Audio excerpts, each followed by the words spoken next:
नमस्कार, मैं दुर्गा प्रसाद। मैं बिल्कुल ठीक ठाक हूँ और उम्मीद करता हूँ आप भी ठीक ठाक होंगे। मध्य प्रदेश का एक जिला पड़ता है जिसका नाम है जबलपुर। और जबलपुर जिले का जो है एक थाना है जिसका नाम है गोरा बाजार। और गोरा बाजार थाना के अंतर्गत एक कस्बा आता है जिसका नाम है कजरवारा। और इसी कजरवारा कस्बे में एक शुभम चौधरी नाम का आदमी अपने परिवार के साथ में रहा करता था। परिवार में शुभम चौधरी स्वयं, जिसकी उम्र करीब 26 साल के आसपास में, और शुभम की पत्नी रेशमा चौधरी, उम्र करीब 25 या 26 साल के आसपास उनकी भी, और एक 1.5 साल का बेटा शुभम और रेशमा का। परिवार में अन्य सदस्य भी, रेशमा प्रेग्नेंट थी। तो बात आज से करीब 5 साल पहले की है, जब शुभम चौधरी 21 या 22 साल का था, तब की बात है। नॉर्मल पढ़ाई पढ़ने के बाद में शुभम परिजनों से बातचीत करके और कुछ पूंजी उनसे लेकर यहीं पर जो कजरवारा कस्बा था, इसी कस्बे में एक टेंट की दुकान खोलता है। अब टेंट की जब दुकान खोलता है तो वही दुकान अपना चलाने लगता है। जो शुभम था ये काफी व्यवहारिक व्यक्ति था, लड़का था। तो यही कारण था कि कुछ ही दिन के मेहनत के बाद जो इसके टेंट का जो कारोबार शुरू किया था वो चल निकलता है। अच्छी खासी कमाई होने लगती है। अब जब अच्छी खासी कमाई होने लगती है, उम्र भी 21-22 साल की होती है, तो परिवार के लोगों को लगता है कि शुभम जो है अब बड़ा हो गया है, करीब 22 साल का हो गया है, जवान हो गया है, पैसा भी कमाने लगा है, पढ़ाई लिखाई भी नॉर्मल हो चुकी है, पढ़ाई लिखाई आगे करना नहीं है, व्यवसाय ही करना है, 2 साल में सफल हो चुका है, तो अब इसकी शादी करवा दिया जाए। और फिर जब ये विचार परिवार के मन में आता है तो फिर परिवार के लोग जो है अपने स्तर से और इसी के साथ साथ जो नातेदार रिश्तेदार होते हैं, भाई बंधु होते हैं, जो और चिर परिचित होते हैं, उनके माध्यम से शुभम के लिए एक अच्छी लड़की की तलाश में जुट जाते हैं कि कोई अगर एक अच्छी लड़की मिल जाती है अपना शुभम के ही समकक्ष, इसी के उम्र की, तो शादी करवा देते हैं। और उसके बाद में जो परिजन होते हैं वो अपने स्तर से और इसी के साथ साथ जो नातेदार रिश्तेदार होते हैं और चिर परिचित होते हैं, उनके माध्यम से जो है एक अच्छी लड़की की तलाश में जुट जाते हैं। और सभी लोग मिलकर जो है कुछ ही दिन तलाश करते हैं और उसके बाद में एक लड़की मिल जाती है जिसका नाम होता है रेशमा। रेशमा जो होती है, यहीं जो अपना कजरवारा कस्बा होता है, यहाँ से करीब 15 किलोमीटर दूर एक इलाका होता है जिसका नाम है मदर टेरेसा नगर। यहाँ की रहने वाली होती है। मदर टेरेसा नगर जो है ये माढ़ो ताल थाना के अंतर्गत आता है। तो इसी मदर टेरेसा नगर में रेशमा अपने परिजनों के साथ रहती थी। वो भी 21-22 साल की उम्र थी उसकी भी, रेशमा की, खूबसूरत थी, अच्छी थी। तो जो परिचित, जिनके माध्यम से जो है जो लोग इस लड़की की तलाश किए थे, वो लोग आते हैं और शुभम के जो परिजन होते हैं उनको जो है इतला करते हैं, बताते हैं। अब उसके बाद में शुभम के जो परिवार के लोग होते हैं वो जो है अपना रेशमा के जो परिजन होते हैं उनसे संपर्क करते हैं, अपना जो परिचित लोग होते हैं उनके माध्यम से अपना संपर्क करते हैं। तो रेशमा के परिवार वालों को भी रेशमा के लिए वर की तलाश थी, घर की तलाश थी। और जब शुभम का रिश्ता उनके यहाँ जाता है और दोनों परिवारों की आपस में बातचीत होती है तो रिश्ता डन हो जाता है। लेकिन शर्त ये होती है कि लड़का लड़की एक दूसरे को देख लें, पसंद कर लें। अगर लड़का लड़की दोनों एक दूसरे को पसंद कर लेते हैं तो फिर कोई दिक्कत नहीं है, अपना धूमधाम से बढ़िया से शादी करवा दिया जाए, अच्छी बात है। तो जो शुभम के परिजन होते हैं वो अपना शुभम से बोलते हैं लड़की देखने के लिए, और फिर एक दिन सुनिश्चित किया जाता है और उसी दिन को जो है अपना शुभम के जो परिजन होते हैं वो और शुभम अपना यहाँ मदर टेरेसा नगर जाते हैं, रेशमा के घर पर जाते हैं। वहां शुभम जो है लड़की देखते हैं, रेशमा भी शुभम को देखती है, दोनों एक दूसरे को पसंद कर लेते हैं। परिजन पहले से ही एक दूसरे से बातचीत कर चुके थे, पसंद एक दूसरे को कर ही चुके थे। अब जब लड़का लड़की दोनों एक दूसरे को पसंद कर लेते हैं और उसके बाद एक मुहूर्त, एक डेट सुनिश्चित करते हैं और उसी डेट को जो है अपना शुभम और रेशमा की जो है बड़ी धूमधाम से दोनों परिवार के लोग राजामंदी से शादी करवा देते हैं। अब शादी हो जाती है और रेशमा अपना ससुराल में आ जाती है और अपना खुशनुमा माहौल में जो है प्रेम पूर्वक ससुराली जनों के साथ में रहने लगती है। तब धीरे धीरे अपना समय आगे बीतने लगता है। रेशमा अपना ससुराली जनों के साथ रहकर घर परिवार संभालती है, घर का काम संभालती है, क्योंकि रेशमा जो थी काफी खूबसूरत थी, बेहद खूबसूरत थी, लेकिन घरेलू लड़की थी, ज्यादा पढ़ी लिखी नहीं थी, नॉर्मल थी, लेकिन घर चलाना उसे आता था, घर का काम करना आता था। अब रेशमा घर संभालती है, घर का काम करती है और इधर जो शुभम होता है ये अपना जो टेंट का कारोबार होता है वो संभालता है। पैसे की कमी नहीं थी, टेंट की दुकान अच्छा चलती थी और पैसा आता रहता था। और किसी भी घर में, परिवार में अगर कोई दिक्कत परेशानी आती है तो आर्थिक कमी की वजह से ही आती है। आर्थिक कमी थी नहीं तो इसलिए कोई दिक्कत नहीं थी। अब इसी प्रकार से धीरे धीरे समय आगे बढ़ने लगता है और करीब करीब शादी को 2 साल बीत जाते हैं। तो 2 साल के बाद रेशमा जो है एक बेटे को जन्म देती है। अब जब बेटे को जन्म देती है तो फिर से जो घर का माहौल होता है काफी खुशनुमा हो जाता है। पहली बार जो है जो रेशमा थी वो पहली संतान थी।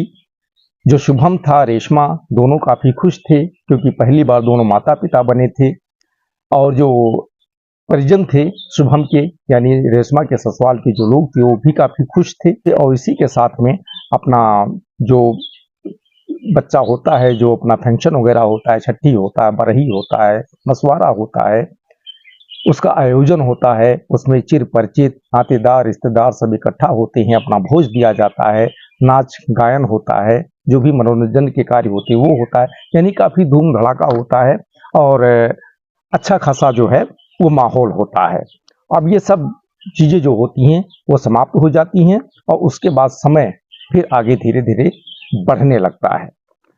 तो आप सभी को पता है कि जब नई नई शादी हुई होती है और कोई भी पत्नी जब उसको बच्चा नहीं होता है और ससुराल आती है तो वो अपना पूरा समय अपने पति को देती है, पूरा प्रेम अपने पति को देती है। लेकिन जब बच्चा हो जाता है तब ऐसा नहीं हो पाता है, क्योंकि उसका समय जो है बट जाता है। वो ज्यादातर समय वो अपने बच्चे के परवरिश में खर्च कर देती है, पति को समय कम दे पाती है और जो प्रेम होता है वो भी बट जाता है।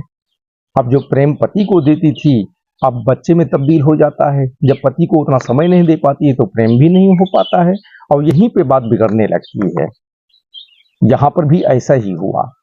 जब रेशमा का एक बेटा हो गया तो जो पूरा समय अपने पति को देती थी शुभम को, अब वो नहीं देती थी, क्योंकि ज्यादातर समय वो अपने बच्चे के परवरिश में खर्च करती थी और शुभम को उतना समय नहीं दे पाती थी, प्रेम भी उतना नहीं दे पाती थी।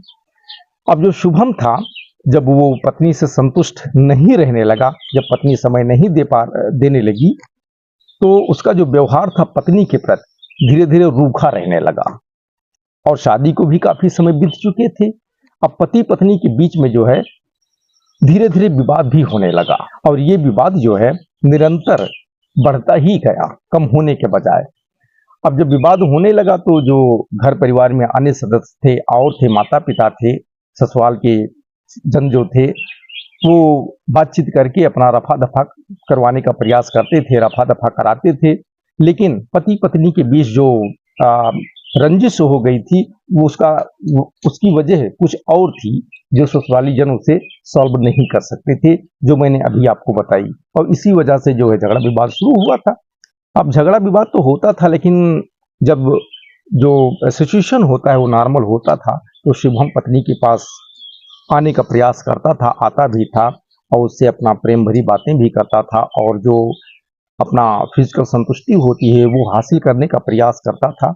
लेकिन पत्नी अनिच्छा जता देती थी और जो शुभम होता था निराश हो जाता था और उसका व्यवहार जो है पूरी तरह से रूखा हो गया। जब पत्नी जवाब दे देती तो वो मतलब निराश हो जाता। लेकिन अब करे तो क्या करे। अब समय धीरे धीरे फिर आगे बढ़ने लगा। तो जो शुभम था, शुभम जहां पे टेंट की दुकान करता था उसी दुकान के बगल में जो है एक फैमिली रहती थी। और उस फैमिली में जो है एक बेहद खूबसूरत लड़की रहती थी, बिल्कुल युवा, यंग, करीब 22-23 साल के आसपास में। अब शुभम की जो है उस लड़की से अपना बातचीत शुरू हो जाती है, और बातचीत जब शुरू हो जाती है तो धीरे धीरे जो है दोनों में दोस्ती हो जाती है। दोस्ती हो जाती है तो दोस्ती धीरे धीरे प्यार में तब्दील हो जाती है, और जब दोनों को एक दूसरे से प्रेम हो जाता है तो दोनों के बीच जो है अपना फिजिकल रिलेशन हो जाते हैं। अब जब दोनों के बीच फिजिकल रिलेशन हो जाते हैं, जबकि उस लड़की को भी पता था कि शुभम शादीशुदा है और एक बच्चे का पिता है, उसके बावजूद दोनों के बीच फिजिकल रिलेशन हो जाते हैं। तो जो अवैध, अब एक हिसाब से अवैध संबंध हो गया था। पत्नी घर में थी, लेकिन पत्नी के रूखी व्यवहार की वजह से या संतुष्ट न कर पाने की वजह से ऐसी स्थिति उत्पन्न हुई थी। तो ये अवैध संबंध था। तो अवैध संबंध जो होता है ये ज्यादा दिन तक जो है छुप नहीं पाता है। लोग छुपाने का प्रयास करते हैं लेकिन छुप नहीं पाता है। इनके साथ भी ऐसा ही हुआ कि जो कजरवाड़ा कस्बा था, ये ज्यादा बड़ा कस्बा था नहीं, नॉर्मल ही कस्बा था। अब इन दोनों के बीच जब रिलेशन हो जाता है, फिजिकल अपना प्रेम हो जाता है, अफेयर हो जाता है, तो धीरे धीरे लोग ऑब्जर्व करने लगते हैं। जिस प्रकार से इन दोनों की एक्टिविटीज होती है, बातचीत करने का तौर तरीका होता है, इससे लोगों को संदेह होता है और लोग ऑब्जर्व करने लगते हैं। और जब ऑब्जर्व करते हैं तो लोगों को पता चल जाता है कि इन दोनों के बीच में जो है, यानी शुभम और उस लड़की के बीच में फिजिकल मतलब प्रेम संबंध हो गए, अफेयर है। अब धीरे धीरे ये चर्चा कस्बे में अपना एक के बाद दूसरा, दूसरे के बाद तीसरा, ऐसे करके पूरे कस्बे में फैल जाती है। लोग खाना फुसकी एक दूसरे से करने लगते हैं। अब ये सूचना, ये खबर उड़ते उड़ते जो है अपना शुभम का जो परिवार था, पत्नी थी, वो भी कस्बे में ही रहती थी, उन तक पहुंच जाती है। और जब ये सूचना उन तक पहुंच जाती है, फिर उसी दिन से जो है पति पत्नी के बीच में जो है पहले से ही विवाद था, अब विवाद और बढ़ जाता है। अब रोज झगड़ा विवाद शुरू हो जाता है। अपना कलह जैसी स्थिति परिवार में, घर में उत्पन्न हो जाती है। यानी परिवार का जो माहौल होता है, जो पहले खुशनुमा माहौल था, अब बहुत ही बदनुमा माहौल हो जाता है। लेकिन अब करें तो क्या करें, इधर शुभम परेशान, उधर पत्नी रेशमा परेशान, परिवार के अन्य सदस्य होते हैं वो भी परेशान, रोज रोज के झगड़ा लड़ाई की वजह से। अब इसी जो है माहौल में जो है समय आगे बढ़ने लगता है। आज से करीब 6 महीना पहले की बात है, वही दशहरे के आसपास में एक दिन शुभम और पत्नी रेशमा के बीच में इसी अवैध संबंध को लेके फिर से विवाद होता है, और विवाद ज्यादा हो जाता है। और इसी बीच शुभम जो है पत्नी को थप्पड़ जड़ देता है, और उसके बाद पत्नी जो है रेशमा, वहां का जो स्थानीय थाना होता है गोरा बाजार, वहां पहुंचती हैं और पति के खिलाफ जो है शिकायत दर्ज करवा देती हैं। शिकायत इसी बेस पे होता है कि जो थप्पड़ मारा था वो, और इसी के साथ साथ जो पति शुभम का जो है पत्नी घर पे होते हुए भी एक गैर महिला के साथ में उसके रिलेशन थे, संबंध थे, इसी बात को लेकर वो शिकायत दर्ज करवा देती है। और इसी शिकायत के बेस पर शुभम को कई बार अपना थाने का चक्कर भी काटना पड़ा, पुलिस स्टेशन में बैठना भी पड़ा, और इससे शुभम का जो है काफी इंसल्ट हुआ, मतलब वो काफी अपमानित महसूस किया अपने आप को। और उसी दिन से अपना पत्नी रेशमा के प्रति उसके अंदर आक्रोश भर गया, रंजिश भर गई अपमान की वजह से, जो पुलिस स्टेशन में वो शिकायत कर दी थी। अब शुभम जो था पत्नी के प्रति उसके अंदर गलत विचार आ गए। अब वो सोचता है कि पत्नी जो है, पत्नी से कोई संतुष्टि मिलती नहीं है, ना प्यार मिल पाता है, ना अच्छी बात मिल पाती है, रोज रोज की किचकिच होती है, झगड़ा लड़ाई होती है। और दूसरी तरफ उसका जो नई गर्लफ्रेंड थी वो खूबसूरत भी, अच्छी भी थी, और भरपूर प्रेम भी उससे मिलता था, पूरी संतुष्टि उससे मिलती थी। तो शुभम सोचता है कि अगर ये रहेगी, यानी रेशमा पत्नी रहेगी, तो रोज इसी प्रकार से आगे का जो जिंदगी है वो नरक बनती रहेगी। तो क्यों ना पत्नी रेशमा को रास्ते से हटा दिया जाए, खत्म कर दिया जाए, और जब ये नहीं रहेगी उसके बाद जो नई लड़की है, गर्लफ्रेंड है, उसके साथ में अपना शादी करके अपना घर बसा लेंगे, साथ में आराम से रहेंगे, कोई दिक्कत कोई परेशानी नहीं रहेगी। अब ये विचार जब उसके अंदर आ जाते हैं, और फिर उसी दिन से जो है शुभम अपना प्लानिंग करना शुरू कर देता है, षड्यंत्र बनाना शुरू कर देता है। और जब प्लान बनाने लगता है तो इसी प्लानिंग में अपने 3 दोस्तों को और भी शामिल कर लेता है। एक होते हैं प्रहलाद ठाकुर, और दूसरा अनुराग कुशवाहा और तीसरा शिब्बू चौधरी। ये भी यंग होते हैं, युवा होते हैं। प्रहलाद ठाकुर जो होते हैं ये 27 साल के, अनुराग कुशवाहा जो होता है 21 साल का, शिब्बू चौधरी जो होता है ये 24 साल का, यानी यंग ही होते हैं और सभी एक दूसरे के दोस्त होते हैं।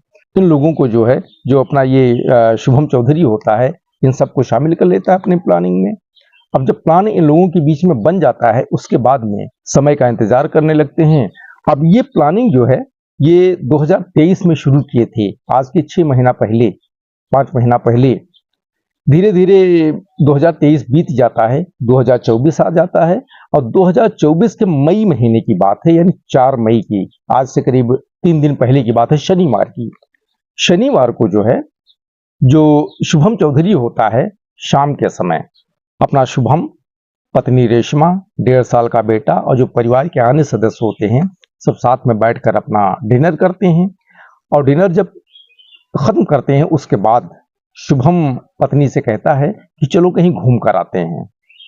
तो पत्नी कहती है कि इतनी टाइम कहाँ घूमने चलेंगे, चलो मदर टेरेसा नगर चलते हैं, यानी अपने मायके जाने की बात करती है। कहती है वहीं चलो चलते हैं, रात भर रहेंगे, उसके बाद सुबह वापस चले आएंगे। तो शुभम कहता है चलो ठीक है। अब पत्नी रेशमा जो है वो तैयार होने लगती है और इधर शुभम फोन कर अपने दोस्तों को करता है। अपना इन तीनों जो इस षड्यंत्र में शामिल थे, प्रहलाद, अनुराग और शिब्बू, इन तीनों को फोन करके जानकारी देता है कि हम लोग घर से निकल रहे हैं और तुम लोग जो है कुछ ही देर के बाद में जो है एक जगह बताता है, रास्ते में बताता है मदर टेरेसा नगर जाएंगे और बीच में एक रास्ता सुनसान जगह होता है, उसी का नाम बताता है कि वहां पर जो है आप लोग पहुंचो, वहीं पर मिलो पूरी तैयारी के साथ।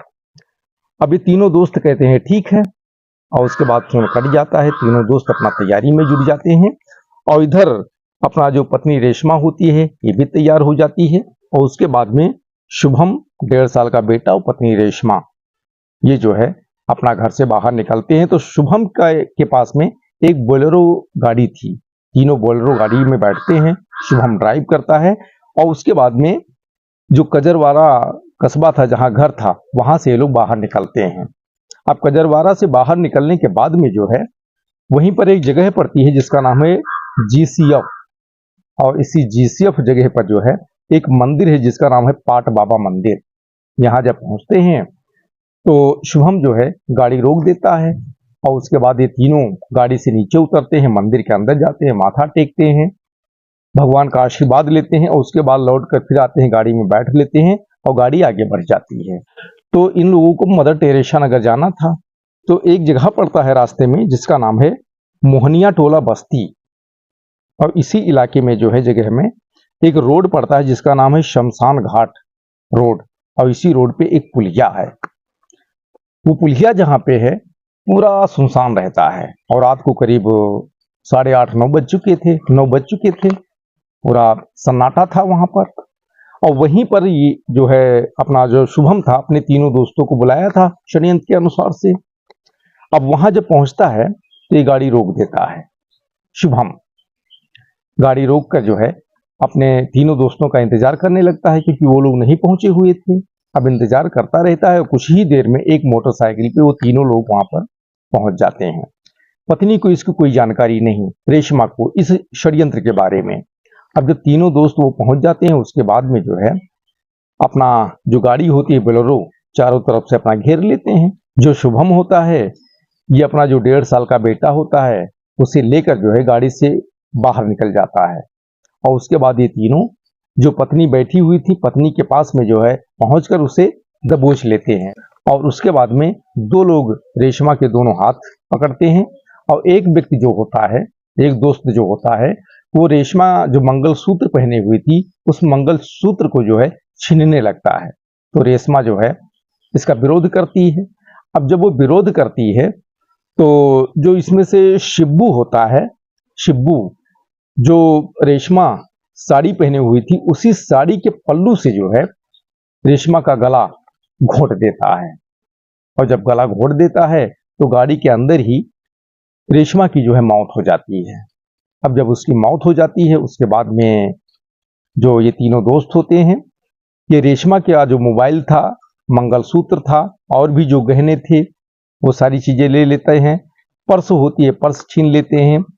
जो अपना शुभम का मोबाइल होता है, पैसे रुपए होते हैं, वो ले लेते हैं। हालांकि शुभम दे देता है, क्योंकि ये सब षड्यंत्र के अनुसार से था, पहले से प्लानिंग थी। क्योंकि इस घटना को जो है लूट की घटना दिखाना था, इसी वजह से प्लानिंग थी एक हिसाब से। अब ये लोग जो है अपना सारे सामान ले लेते हैं और अपने मोटरसाइकिल से वहां से निकल पड़ते हैं और एक जगह पहुंचते हैं जहाँ जो जगह का नाम होता है भोला नगर। भोला नगर में पहुंचकर ये लोग मोटरसाइकिल खड़ी करके वहां इंतजार करने लगते हैं। अब पीछे से जो है जो शुभम होता है ये भी अपनी गाड़ी लेके जो है यही भोला नगर पहुंचता है। अब भोला नगर जब पहुंचता है तो जो शुभम होता है अपने दोस्तों से कहता है कि मुझे भी मारो और गाड़ी का शीशा भी तोड़ दो, क्योंकि पत्नी की मौत हो चुकी है। अगर मुझे कुछ नहीं होगा तो भी लोग संदेह करेंगे, गाड़ी को खरोच नहीं आएगी तो भी लोग संदेह करेंगे, इसलिए यह भी करो। और फिर वो तीनों दोस्त मिलकर जो है एक पत्थर उठाते हैं और शुभम के सिर में मारते हैं और शुभम का सिर एक जगह फूट जाता है, वहां से ब्लडिंग होने लगती है। और एक पत्थर उठा के जो शुभम की बोलेरो गाड़ी होती है उसके शीशे को मारते हैं, शीशा टूट जाता है। जो भोला नगर इलाका था ये भी सुनसान इलाका था।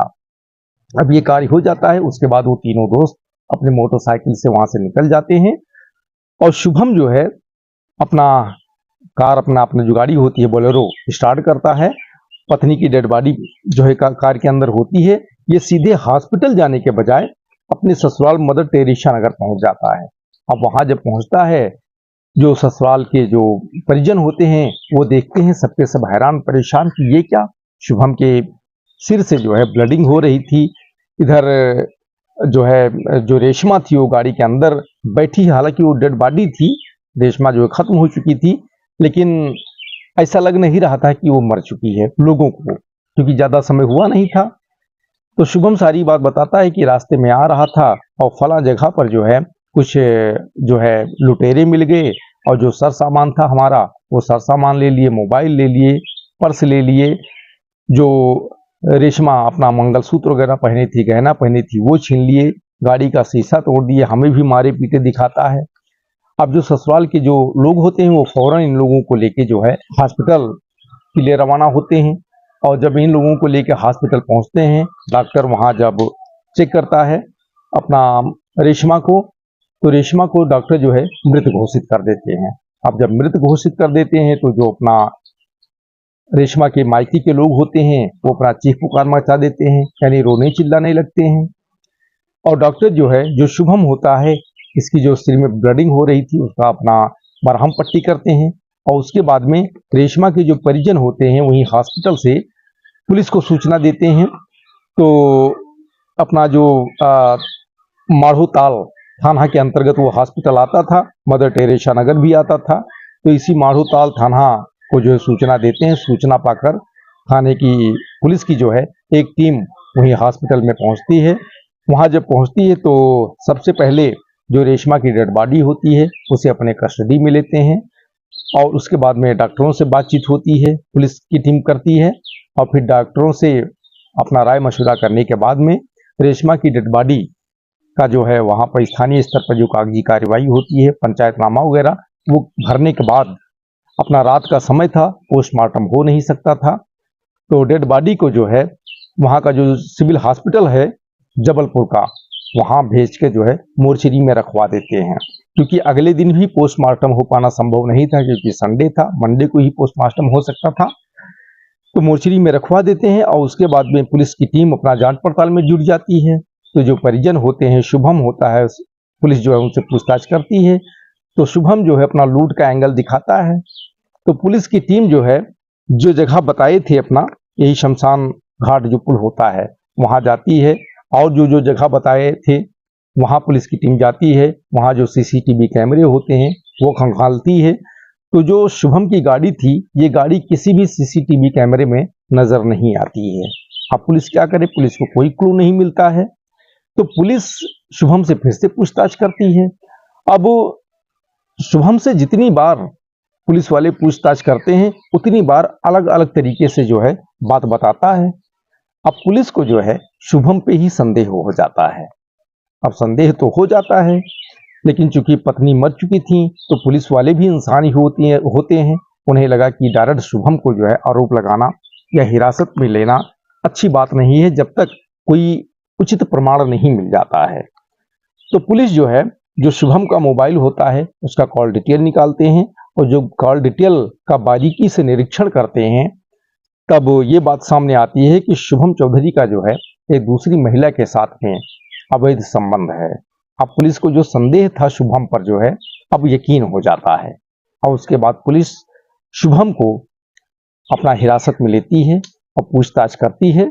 तो शुभम पहले तो पुलिस को इधर उधर की बात बताता है, लेकिन जब कड़ाई से पेश आती है पुलिस तो शुभम टूट जाता है और अपना गुनाह कबूल कर लेता है और इस पूरी कहानी को पुलिस के सामने बयां कर देता है जो मैंने अभी आपको सुनाई है।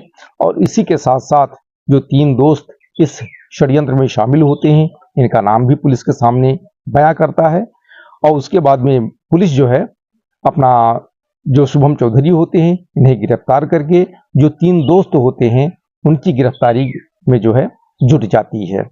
तो दोस्तों आज की यही कहानी है। कहानी यदि अच्छी लगी हो तो लाइक करें, शेयर करें, कमेंट करें। चैनल पे नए हैं तो सब्सक्राइब अवश्य करें। फिर मिलेंगे अगले दिन एक नई कहानी के साथ। तब तक के लिए धन्यवाद। जय हिंद, जय भारत।